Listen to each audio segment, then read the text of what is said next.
is the Our Earth Certified Birth and Postpartum Attendant Training Retreat. We have a 16-week online course that is designed to prepare anyone who is interested and over the age of 18 to serve their community members through all pregnancy outcomes, through postpartum care, and through some of the needs that come up in the early stages of parenting. I became interested in doula work originally after having my first baby and experiencing some things in the hospital that I learned later were not needed. And so I became curious about other ways to have babies and to support people with the least interventions possible. And that's expanded because like sometimes we need doctors, right? Sometimes we need pathologists. Sometimes there's something going on in our bodies that we're not aware of, and we need that medical intervention. But childbirth is a natural experience, right? And so even though sometimes there are complications, the majority of the time we don't need medical intervention, we need support. And so these students are being trained to support community members really with whatever they need during the childbearing years. Like this program lived in my head, but I also shared it with some close loved ones of mine and friends and community members, and they kind of said like, Tintawi, like, why don't you get this on paper? And I stalled, and I started talking to people who really were interested, and they put me in contact with New Mexico Doula Association and the Danae Breastfeeding Collaborative, and the women, Amanda Singer and Melissa Marie, were extremely excited and supportive and understanding that we needed this in our communities. And they opened their arms and said, like, we have funding and we want to support you with this. And so that's how our students became funded, completely funded to take this training. So they're all on full scholarship. As part of that training, because it's online, it seemed incredibly important for us to connect and to build, make closer relations, and really to feel that, we're a family. Um, we needed to have in-person time. Our students are across the state, so we have some that are 4 hours, 5 hours away from Santa Fe, which is where I live. We have students in Las Cruces and Albuquerque and on pueblos like Santo Domingo Pueblo. And so we're all spread out throughout the state, which is what's needed. But in order to connect, to build family, to get hands-on training, to play around with tinctures, to um, really just connect, we needed in-person time.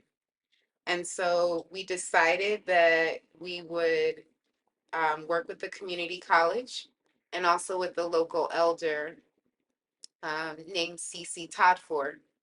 And Cece Todford is a chef in our community. I'll let her tell her story.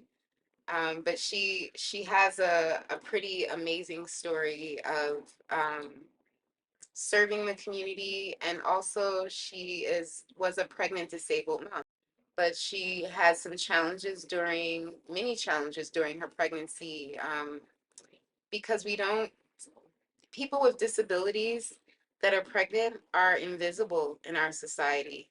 You don't see them in advertisements, you don't see them in the media, you don't hear about them talked in trainings. And so we wanted to highlight the importance of inclusivity and bringing everyone in. So we have presenters with all different abilities, all different backgrounds, and we also have students of all different abilities and backgrounds, because all of these communities are important and all of them need support, and they're all our family.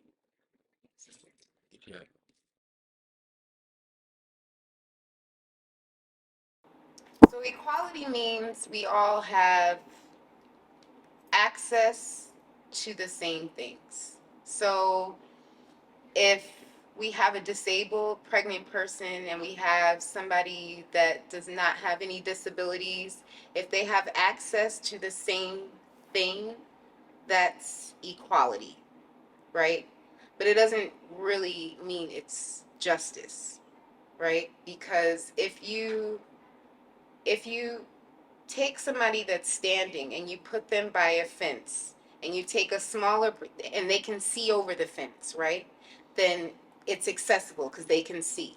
If you take a smaller child and you have that child standing next to that adult at the same fence, the child can't see. To make it equal, you can put them on a platform and then they can be at the same level so they can both see over the fence. That's equality. It's not necessarily justice, right? Justice means justice also involves accessibility. It involves an understanding of someone's culture. Because what if both people are at the same height at that fence, but one can read and one can't? Then it's not equality. So same thing with birth work. It's not equality if, yes, there's a prenatal clinic in my town, and anybody can come to this prenatal clinic. So it's looked at as inclusive, right? But not everybody has transportation to get there. Not everyone is treated the same once they get there. Not everyone is treated as an individual. And in order to really build healthy relationships, and in order to really say that, this is justice, we have to know the people we're working with. Birth equity, of course, for me is just equality everywhere. Everyone receives the same care. Everyone's listened to in the same ways. Certain things aren't just pushed to the side. Um, Pain and complications and things like that. Birth justice is, for me, more of the fight for it, and really the educational part, and the recognition that this is a problem and fighting for that.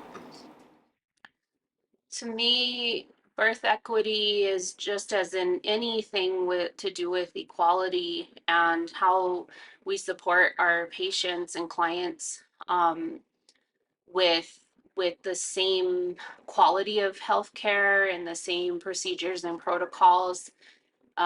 Birth justice is sort of more across the board, honoring everybody's wishes and desires, but also um, looking at the inequalities and equity that we procedures and protocols that we utilize with certain demographics and populations. Um, Social justice is like a big part of equity and equality, and in regards to making sure that everybody is receiving like good quality care. But we see that like diminish significantly in our BIPOC communities, and their outcomes are um, also worse than those that are non-people of color. In thinking about how to be strategic and moving forward in this work, again, this is not my field, but looking at it from a diversity specialist perspective, number one, we need more doulas. What was unique about this program and this retreat is this is not just preparing people to be a doula. This is preparing people to be culturally sensitive, traditionally respectful, embracing and incorporating of indigenous and proven traditional practices, so that when they go out into the communities to provide care as a doula, they're dealing with their clients from a holistic perspective. So I don't think it's sufficient to just have more doulas. We have to have more appropriately trained and prepared doulas. And from a strategic standpoint, I firmly believe we're at a stage and a space and time where it's a great time to be a doula. because people are recognizing the limitations of Western medicine, the impersonalization of Western medicine, and the separation in Western medicine from the child, the mother, the family. They're not looking at it from an integrated perspective. So if we're strategically preparing more and more culturally sensitive doulas to go out into the community, I think throughout the country, that ripple, it's like you throw a stone and a pebble in the river and it creates a ripple effect. This is one retreat, the first retreat in New Mexico. This can be replicated nationally. And I think that, it will grow because the need is there, and there are people that want to go out and do this work, recognizing they need more tools, more resources, more understanding, more training, and more support from one another. One of the presenters was a grief doula, and she focused on the varying stages and types of grief. And it was interesting because people often associate grief only with death. And she talked about varying experiences with grief. Yes, we experience grief with the death of a loved one. We experience grief with a separation from someone, whether they move away and we lost contact, or they're suffering from incarceration. But no one talks about grief that you have when you have a miscarriage. People expect you to kind of get over it. And so Dee, the grief doula, talked about all the varying ways that grief impacts us. And it really struck a nerve because the tears ran, many, many women in there, many people in the room, not just women, had a extremely emotional experience. The tissues were passed out, the hugs were given, and a new connection was formed. For me, it triggered emotions about different challenges that I've experienced and losses that I've had that you carry within you. And sometimes you carry these within you 20, 30, 40, 50 years. And it was healing. Yeah, it was really healing to be able to let some of those emotions out and understand their source. Okay, so I sit on our state's, and that's the state of New Mexico's Maternal Mortality Review Committee. And on that committee, what we do is it's hard. It's hard work what we do. We look at cases of women and birthing people that have died within a year of giving birth. And as we're doing that, we're looking at factors that may have contributed to their deaths. So we look at things like socioeconomics, discrimination, access to counselors, to prenatal clinics, to substance abuse supporters, like all of the things that contribute to our maternal statistics. And in the state of New Mexico, although Black people make up 1 to 3% of the population, this year we have the highest maternal mortality rate. So that means we're dying, our people are dying at higher rates than any other group in this state, even though we have one of the lowest percentages population-wise. This is not an issue that's specific to New Mexico. It's an issue throughout the United States. And you can find a lot of this also on the CDC, the Center for Disease Control. That's who our Maternal Mortality Review Committee reports to. And so you can also find those stats on there, but it's incredibly important in this state. This year, Indigenous women come up at right under Black women. Previously, it's been reversed. It's never been where it should be, which is low. One of the biggest contributing factors is discrimination. So if somebody is pregnant and they walk into a clinic and they are not treated respectfully, in combination with how that person may be treated in society as a whole, and we're talking about racism, we're talking about discrimination, maybe because of language, identity, gender, place of birth, all of those things. So the stress that that pregnant person has experienced over the course of their life and during their pregnancy, the combination of those things is what causes death. It's what leads to mental health disorders. It's what leads to substance use orders or challenges. Um, and it also alienates people from healthcare.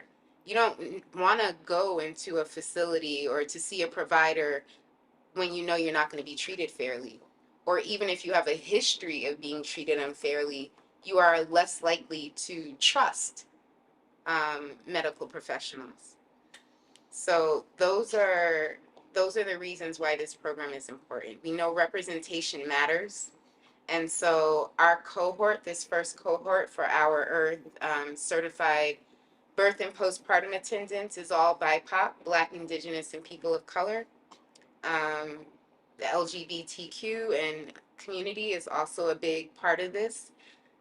We have trans families and queer families and Black families and Indigenous families and families of all different spiritualities. And our students represent the diversity of New Mexico so that we know once they are fully trained and out there that wherever they are, whether it's Las Cruces or Albuquerque or Santa Fe or Española, that we are putting more providers into the community that look like the people in the communities. The New Mexico Doula Association is an association that attempts to represent doulas across New Mexico, but through a birth and reproductive justice focused lens. And through that, and through COVID, being locked out of the hospitals for 2 to 3 years, we went online and we decided that what we couldn't do in the hospitals, we could come together and create solutions across the state, and it allowed us to connect all different people from all different walks of life, all different lived experiences, to come together and start creating those solutions for ourselves. So this is something I can't wait to talk a lot about in the future. But this is groundbreaking. There is no other doula training in the nation that I'm aware of that is like this. This training is so much more comprehensive. And even as we dive into the 16 weeks with a weekend workshop intensive, we've still only scratched the surface of all there is to learn in this work. And so, in my opinion, our intention was really to set a standard for what would it look like to center community-based, rooted community doulas and set that as the standard for doula care rather than these more mainstream weekend trainings and then you kind of become a doula and go in. This training is a model, I think, really, for what a training could look like. And I think that this cohort is so powerful and that doing this course in this way has created relationships that will endure the test of time. And it was one thing to be online and to start that way, and then to come together in person. And it's like you've known each other forever. The first day, it's a little, unique, getting to know everybody, everybody's nervous. But then the relationships that are being formed, hearing the laughter, the joy in the midst of this deeply spiritual, deeply personal work, and laughter and tears, right? Like these are experiences that change your life so that you can go out and change the lives of the people that you work with. I went into a hospital when I first moved out here because I was having severe pain in my lower abdomen. I didn't know what it was. And so I went in and they thought it might be a gynecological issue. And so they're checking me. And the way that the providers looked at me did not make me feel welcome. It did not make me feel safe. Their conversation um, didn't feel good. And because of that, I was very hesitant to use many of the providers that were technically accessible. And so I sought out women of color specifically. I came to New Mexico pregnant with our fifth child. I mean, our fourth child, sorry. And I sought out midwives and doulas that were of color. You know, there is a network throughout this country. And so I reached out to the network and I'm like, who's here in New Mexico? And instead of having one midwife or doula of color, I had three.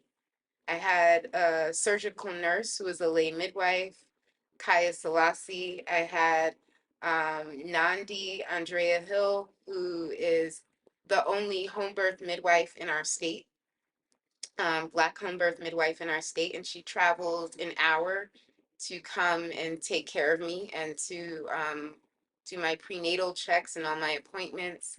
And I had another beautiful midwife named Michelle, but incredible midwives that made me feel safe, that I felt like I could trust, that came with herbs and nutritional meals. And there was never a moment where they made me feel uncomfortable, like I had to change the way that I speak or um, prove myself in any way.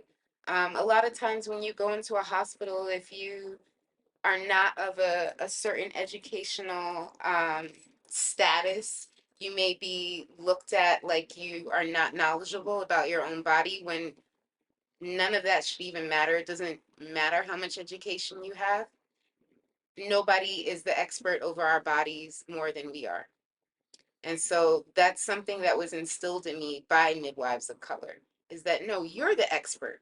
You know what your body needs. You know when you're not feeling right. It's our responsibility to tell our providers, and it's our providers' responsibility to address those concerns. And the challenge in a lot of Western and white arenas is that we're not listened to, we're not heard. When we say something doesn't feel right, it's not investigated. And so I encourage everyone to actually use the word investigate. If something doesn't feel right, don't tell the doctor it doesn't feel right. Say, I'm feeling this, and I would like you to investigate this further. Like, that's a message that needs to get out there so they know that's what you're asking for. I need to be checked. We need to go deeper with this and explore what's going on. And that's how we save lives. When we don't, we end up with people that have preeclampsia. And they're telling their providers what they're feeling, but when the provider's not listening, we lose a mother to that. We lose a birthing person to that. Stats, which one is New Mexico, we've closed 6 maternity wards in our state in the last year. We have pregnant folk around the state, some that are traveling over a hour and a half to get prenatal care. And it's unacceptable. It's not right. It's a whole other, like, I don't even know what to say about that. Like, how do you close 6 maternity hospitals in a state that has maternal mortality statistics like ours?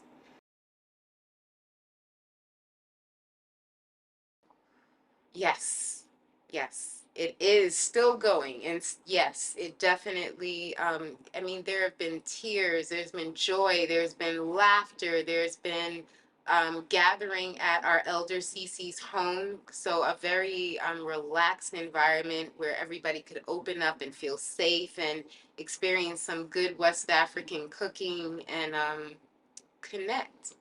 We shared stories over dinner.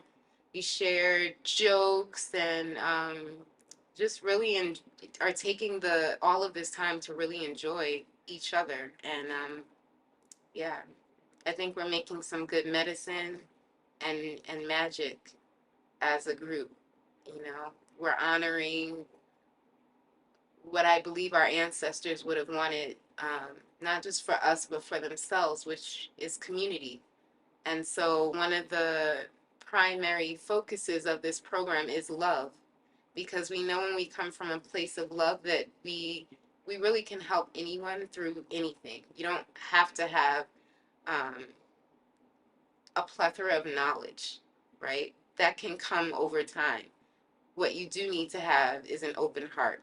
You're working with families during some of the most intimate times and experiences of their lives, and one of the biggest transitional periods of their lives. And so to come from a place of love, um, yeah, all over the state, Las Cruces, Santo Domingo, Santa Fe, Española, Albuquerque, yeah, all over. So the furthest away is about 5 hours. We had a whole crew come up from Las Cruces. So we're very excited that we're reaching areas that are in need. Some of these areas had hospitals closed, and so we have doulas in this cohort from those communities. And our prayer and what we're putting out there in the universe is to keep growing that, to keep expanding that, because we need so many more. And we hope to track our birth workers and their families as well. We hope to, keep in touch with them. I can't imagine how giving more support would make a more challenging situation. So I am expecting to see better outcomes. I'm expecting to see more support from organizations and facilities and providers who have the means to fund these things. I'm expecting to see more of that because it is a requirement to save lives. It's not an option. Um, all of these human beings are important on this earth.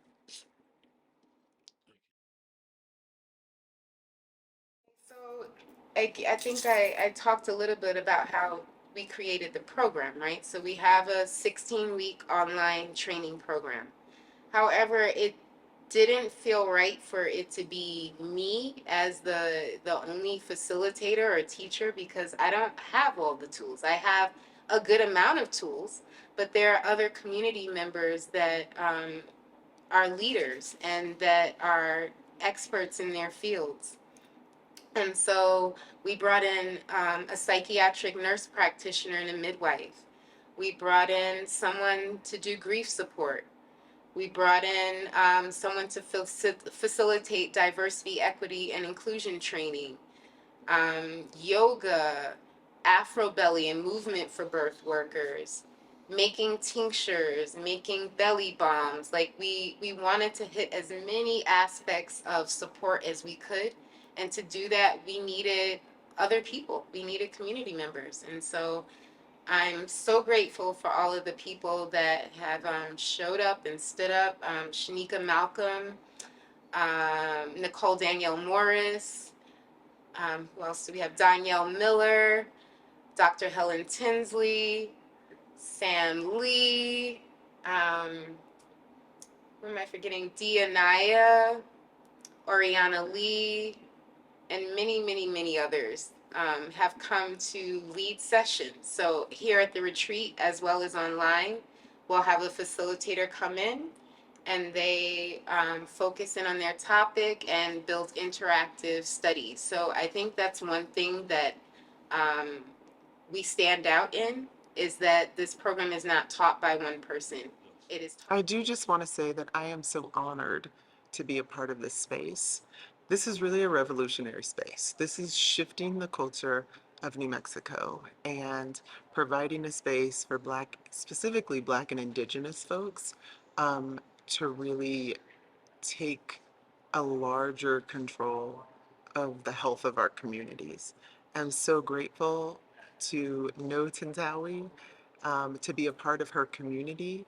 um, we both have children, and we do this for them, and for the people that will come after us.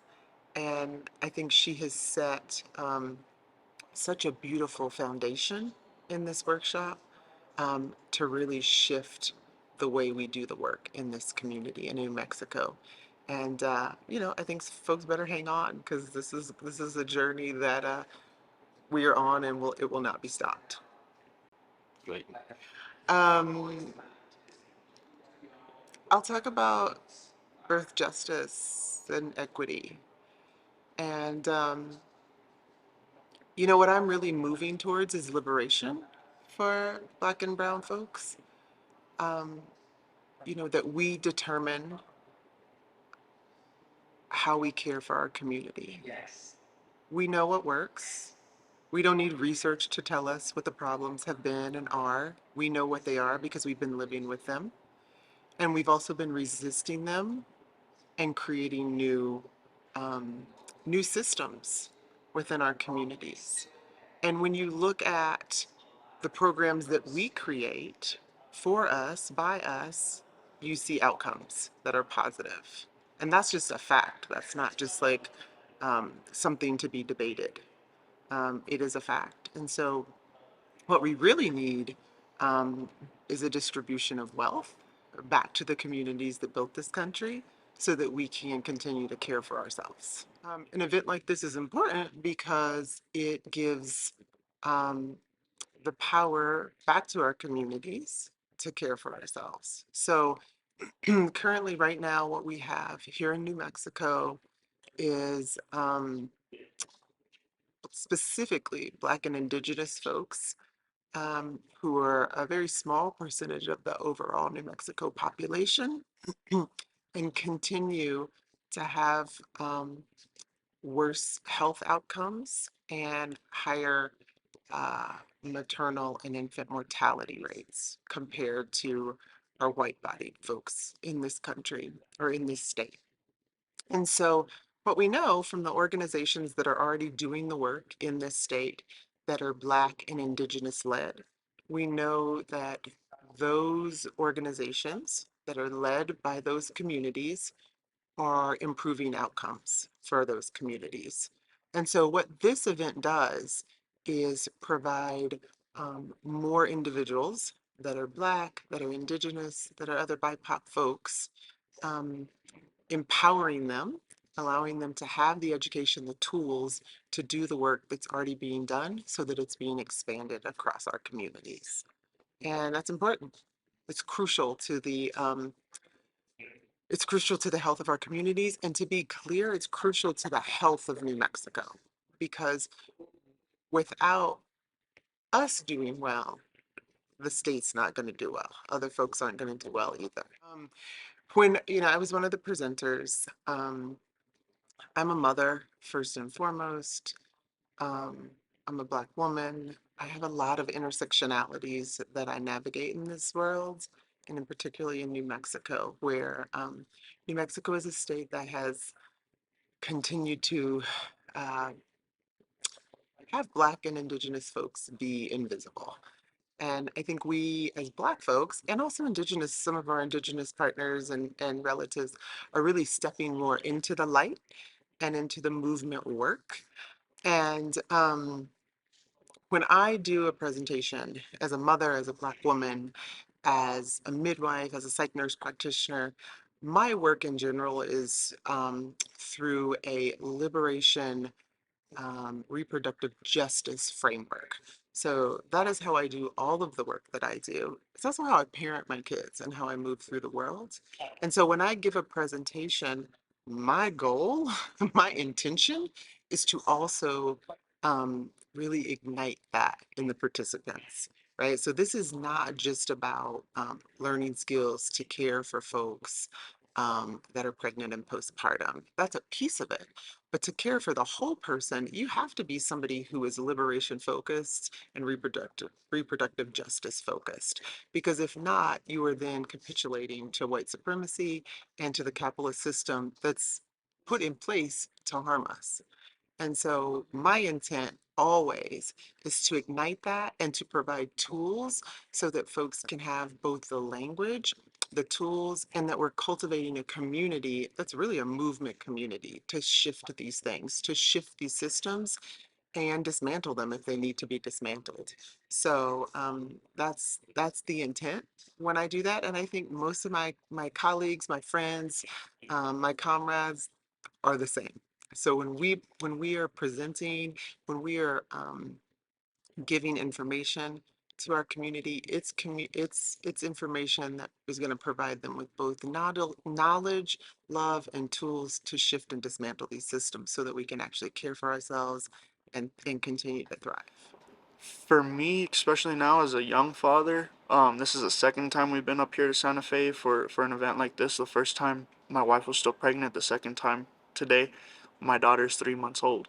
It's important for her to grow up and to know that there's help out there for people who don't traditionally want to be in the hospital, don't traditionally want to go and say, well, the doctor said I needed this or the doctor said I needed that.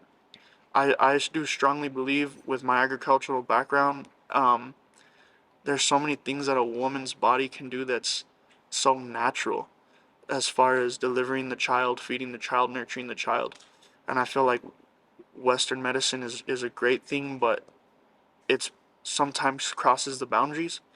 And there's things that we need to pump the brakes on so that we can allow for nature and for the natural thing to cause, for natural thing to happen.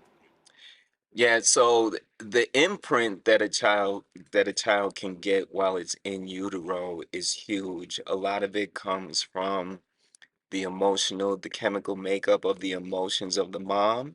A lot of the things that are going on within the household, a lot of things that the baby hears through the womb, which is one of the reasons why some people will say that you should play classical music and these high vibrational frequencies, and it tends to make the child more intelligent. That in itself is an indicator that the child can be impressed upon in the womb.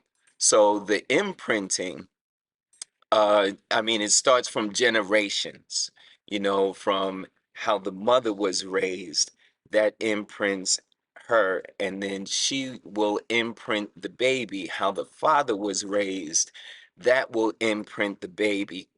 So to be conscious of that imprinting, you need to understand as a parent how you yourself were imprinted.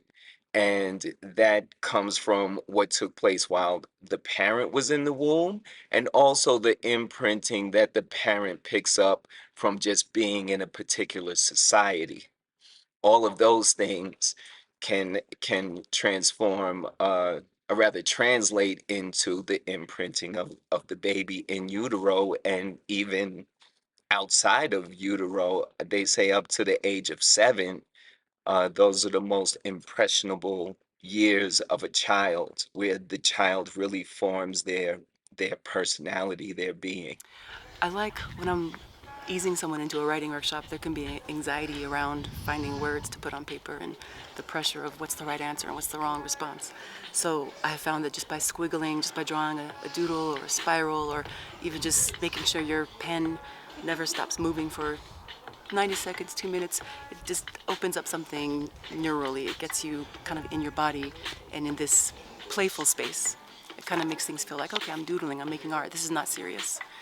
And I like to do that so the seriousness and that trauma we can carry from schooling that said there's a right way and there's a wrong way to do this, I think that helps kind of throw that out the door and opens people up to just play with words and not be stressed out. About me, I'm like, okay, that's pretty. Hello, I'm so happy to be here, and I am grateful to walk into the space. I just left your room up there. I could tell that you went to some deep heart spaces, and there was a lot of vulnerability and love and sadness and joy, and I want to honor that you're moving out of that space. So I thought coming outside might be good. My writing workshops are not for writers. My writing workshops are not going to ask you to bust out a poem or go back into similes and metaphors and grammar and sentence structure. We're not doing any of that. So I just want to say that first. If anyone is over here being like, writing, but yet we all can relate to each other and connect with one another and grieve together. beautiful. I'll share. It was when Dee took my breath away when she started talking about being raised in her mother's grief, and it really tapped into my connection to my mother and thinking about her and her grief. I think the participants are walking away with a wholeness that they can show up fully themselves and bring all their life experiences, all their love, heart, and even the hard stories to approach their community and provide loving support. I think they're walking away with context to like touch into the spiritual parts of themselves where they haven't been touching into that, like remembering and being reminded that we're not doing this work alone, that we're doing it with one another, and that we're also doing it with our ancestors and the ones that came before us. I feel like they're getting an opportunity to heal, to grow, to move, to reflect, and yeah, and they're also growing this family, this sisterhood, I think, which is beautiful.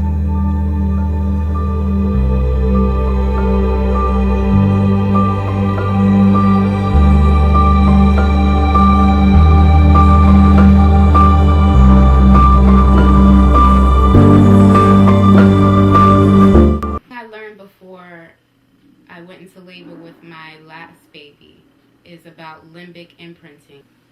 Were they happy? Were they sad? Were they hurting? Were they abused? What their every thought was, with their every emotion, this was transmitted to us while in uterus. And then during our birthing process, how were our mothers made to feel? Were they made to feel cared for? Were they made to feel loved? Or were they made to feel like patients that had a medical sickness that needed to be cared for? You know, all of these things were transmitted to us during birth and affect our birthing process. So a cycle begins because at one time, everybody was born at home. My father-in-law was born in a cornfield. And he's okay. He's with us today. And at some point in our evolution, we begin to believe that we could not have babies naturally. So this was something that was imprinted on us through our mothers, through their mothers, and through their mothers. And we begin to believe that we could not have our babies at home, that we could not have our babies amongst midwives, that we needed assistance. And this is definitely not the case. You know, it's a very peaceful thing to have a baby. It's a very extraordinary experience, you know. Babies are born throughout the world every day, and they're fine, and they're healthy, and they're strong. And it's because they have a warm setting to be born in. When we can begin to heal our limbic imprinting, when we can begin to heal our birth trauma, the things that happened to us during our birth, then we can begin to have births that are healthier, that are safer, and that are closer to home, if not at home. You know, we have many options to have birth at home. You can have an unassisted birth. You can have a birth with a midwife. You can have a birth with a doula who's a labor coach. You can have a birth with your friends and your family, with your children present or not present. You have choices, and that is one of the reasons why we're doing this documentary, to let you know that you do have choices. Because now what's being presented to us is the only safe way to have a baby is in a hospital, and it's simply not true. You know, many studies have been done that show that it's actually safer to have a baby at home, that the outcomes are better to have a baby at home. And these are things that will change as we change our thoughts and our limbic imprinting. As we begin to heal, we will see that, you know, it's a very easy, smooth, transforming, empowering experience. Go. Okay, Owen was born at home. We were living in Ridgefield Park, New Jersey at the time. And we had just came back from Ethiopia, which is where he was actually conceived. He came back in my belly. And we were seeking a midwife at the time, but we didn't have many funds when we came back, and the funds that we had, we knew we needed to live. So we couldn't afford a midwife at the time. And we decided that we were going to have this baby ourselves, just the two of us, that we were going to make this happen. And we did a lot of research, and we did a lot of studying, we did a lot of talking to people via the internet who had had births at home. And, you know, there was no option. This was the only way for us. So we knew that we had to make it happen. And the pregnancy was challenging because we were getting settled. It was like we came back from Ethiopia as immigrants. You know, we had 5 bags to our name, and that was it. We had to start from scratch. So the birthing process for Om was similar. You know, we had never had this experience. We were starting from scratch. We were learning ourselves. We were learning about each other. We were learning about how our bodies work. We were learning about how nature works, how nature will take its course whether you intervene or not, you know, and when you don't intervene, it's a much smoother, much more surreal experience. We're making this documentary because there are so many women who are giving birth in the hospital under conditions that are really not necessary. In the U.S., the cesarean rate has raised from 1 in 3 pregnancies are now a C-section. In the majority of the world, women are still having babies at home with midwives. And I just feel that it's the safest, most natural way to have a child. We want to be in a safe place. We want to be in a comfortable place. We want to be in a place where there's people around us who love us, who appreciate us. And when we're in that setting, we can have babies more smoothly, more peacefully, more naturally. In a hospital, doctors are trained in pathology. So they're looking for a problem. They're seeking a problem to the situation. No matter what's going on with the pregnancy, no matter if the pregnancy is healthy, if the labor is progressing smoothly, they feel they have to do something. Where a midwife's perspective is that you don't have to do anything. You just allow the woman to be. And when she needs something, she can let you know. And we feel that it's just the most comfortable, smooth way to have a baby. But to actually see birth is unsurpassed in its ability to let you know who you are in relationship to the universe. So what we want to do once again with this video is just get across the possibility that we want you to explore in terms of having a natural birth. I myself, along with my wife of course, have had 2 home births, and after the first home birth I said to myself, I can't see it happening any other way, because the peace that was within myself and within my wife, and the peace that I saw within my child after being born, was something that I wasn't accustomed to. The only thing that I knew was a hospital birth, almost like it was a medical procedure. But I remember somebody telling me the baby's gonna come out no matter what you do. And that kind of impressed upon me the fact that it's really out of my hands. This is something that's gonna take place whether or not I know how it's gonna take place, or I'm technically trained to, you know, bring the baby out. The baby's gonna come out on its own. What I would say is the care that the mother gets during the prenatal care is very important, and that can influence how the baby is born. The tranquility of the pregnancy for the mother and the father influences how the baby is born. So all of those factors we're going to talk about in this video, and we hope you enjoy it.